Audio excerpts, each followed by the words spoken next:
जब बच्चे की हार्ट बीट, बच्चा पेट में ख़त्म हो गया तो इन्होंने हमें बोला कि आप ऐसे करो कि इसकी दर्दें ख़त्म हो गई हैं और ये दर्दें नहीं ले रही, आप आगे पीछे ले जाओ। या तो फिर हम मुझे कहते हैं कि अगर आप लेके नहीं जाओगे तो हमें लिख के दे दो कि बच्चे और वाइफ को आपकी इधर कुछ भी हो जाए, हम रिस्पॉन्सिबल नहीं है। पैर मतलब कि पकड़ पकड़ के हमने डॉक्टरों को बोला प्लीज़ हमारे बच्ची को तो बता लो। अप्रोक्सीमेट सुबह 3 से 4 बजे के बीच में उधर से एडमिट है और अभी तक उनका ट्रीटमेंट चल रहा है ओटी के अंदर। अगर उनके साथ कुछ भी मिस हैपनिंग होती है तो उसके रिस्पॉन्सिबल जो हॉस्पिटल है। ये रात को 1:30 बजे की बात है जब इन्होंने हमें कहा कि आप ले जाइए इधर से। और उस लड़की की इतनी बुरी हालत थी कि हम किसी को बता नहीं सकते, कोई भी हॉस्पिटल वाला उसको हाथ नहीं डाल रहा था। जब हम इनके बारे में बता रहे थे तो वो कोई भी हाथ नहीं डाल रहा था।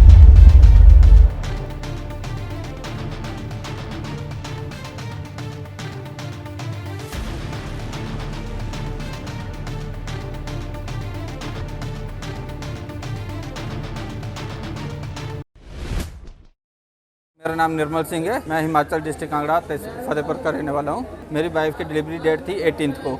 जब हम 18 को इनके पास आए तो इन्होंने हमें कहा कि आप 20 को सुबह 9-10 बजे के आसपास आ जाइएगा।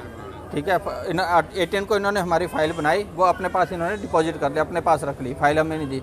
जब कल हम 20 तारीख को इनके पास आए, सुबह 9-10 बजे पहुँच गए तो इन्होंने कहा कि आप वेट कीजिए। पेशेंट को जो अंदर ले गए, इन्होंने मेडिसिन वगैरह दी कुछ। ठीक है।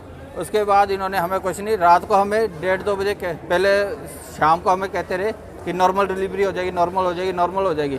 1:30 बजे जब इनको पता लगा कि बच्चा बीच में ख़त्म हो चुका है, तब ये हमें कहते हैं कि आप इन्हें आगे पीछे कहीं पे भी ले जाइए। इन्होंने हमें रेफरल कार्ड दिया जिस पे इन्होंने कुछ हमें नहीं बताया कि कौन से हॉस्पिटल में लेके जाए या कहाँ पे लेके जाएं। या तो फिर हम मुझे कहते हैं कि अगर आप लेके नहीं जाओगे तो हमें लिख के दे दो कि बच्चे और वाइफ को आपकी इधर कुछ भी हो जाए, हम रिस्पॉन्सिबल नहीं है। ये रात को 1:30 बजे की बात है जब इन्होंने हमें कहा कि आप ले जाइए इधर से। अप्रोक्सीमेट सुबह 3 से 4 बजे के बीच में उधर से एडमिट है और अभी तक उनका ट्रीटमेंट चल रहा है ओटी के अंदर। अगर उनके साथ कुछ भी मिस हैपनिंग होती है तो उसके रिस्पॉन्सिबल जो हॉस्पिटल है, जो ट्रीटमेंट्स कर रहे थे डॉक्टर्स और नर्सिस, ये उसके रिस्पॉन्सिबल्स हैं।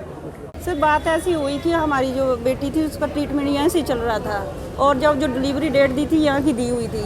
जब हम बेटी को लेके आए सुबह 9 बजे पहुँच गए यहाँ पे, इन्होंने बोला कि बस आपकी जो डिलीवरी है वो नॉर्मल हो जाएगी। हमको 2-3 मिनट के बाद हम पूछ रहे थे, बार बार पूछ रहे थे इनको, बोले कि ठीक है आप बच्चे के कपड़े लाओ और बच्चा ठीक ठाक है। जब रात के हम इंतज़ार करने बैठे हुए थे वेटिंग रूम में, हम बार बार पूछ रहे थे, बार बार हमें यही जवाब आ रहा था। जब इनके बस से बाहर हुआ, बच्चे की हार्ट बीट इनके पेट में ख़त्म हो गया।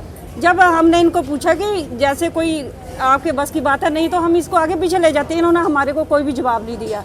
जब बच्चे की हार्ट बीट, बच्चा पेट में ख़त्म हो गया तो इन्होंने हमें बोला कि आप ऐसे करो कि इसकी दर्दें ख़त्म हो गई हैं और ये दर्दें नहीं ले रही, आप आगे पीछे ले जाओ। हम रात के उस टाइम कहाँ ले जाते, हम क्या करते उस वक्त? हमारे पास तो कोई बस की बात नहीं थी, हमारे पास ऐसा कोई भी चारा नहीं था। हमने बेटी को उठाया और उस लड़की की इतनी बुरी हालत थी कि हम किसी को बता नहीं सकते, कोई भी हॉस्पिटल वाला उसको हाथ नहीं डाल रहा था। जब हम इनके बारे में बता रहे थे तो वो कोई भी हाथ नहीं डाल रहा था। फिर बस हो के हमें 2-3 हॉस्पिटलों के बाद कुमार हॉस्पिटल मिशन में हमें एडमिट किया। जब बेटा हुआ तो उन्होंने पहले बोला कि बच्चा तो ख़त्म हो चुका है पेट में। फिर भी हम कोशिश करते हैं, काफ़ी उनकी मदद कर, पैर मतलब कि पकड़ पकड़ के हमने डॉक्टरों को बोला प्लीज़ हमारे बच्ची को तो बता लो, वो तो बच्चा तो ख़त्म हो गया हमारा बेटा और बच्ची को बचा लो। फिर हमने अपना खुद ही हमारे फैमिली ने ब्लड दिया और उस बेटी को वो इस वक्त जूझ रही है अभी, मतलब कि उसका नहीं पता कि वो बचेगी या नहीं बचेगी। तो हमारे साथ इतना बुरा हुआ, हमें मतलब कि न्याय मिलना चाहिए क्योंकि हमारे साथ हुआ, किसी और बेटी के साथ ऐसा ना हो। ਕੰਸਰਨਡ ਪਰਿਵਾਰ ਵੱਲੋਂ ਸਾਨੂੰ ਇੱਕ ਰਿਟਨ ਕੰਪਲੇਂਟ ਡਾਕਟਰ ਦੇ ਅਗੇਂਸਟ ਮਿਲ ਗਈ ਹੈਗੀ ਹੈ ਤੇ ਇਹਦੀ ਅਸੀਂ ਜਿਹੜਾ ਹੈਗਾ ਹੈ ਬੋਰਡ ਆਫ ਡਾਕਟਰਸ ਬਿਠਾ ਕੇ ਇਹਦੀ ਇਨਕੁਆਇਰੀ ਕਰਾਂਗੇ ਤੇ ਜੋ ਵੀ ਦੋਸ਼ੀ ਹੋਏਗਾ ਉਹਦੇ ਖਿਲਾਫ ਸਖਤ ਤੋਂ ਸਖਤ ਕਾਰਵਾਈ ਕੀਤੀ ਜਾਏਗੀ।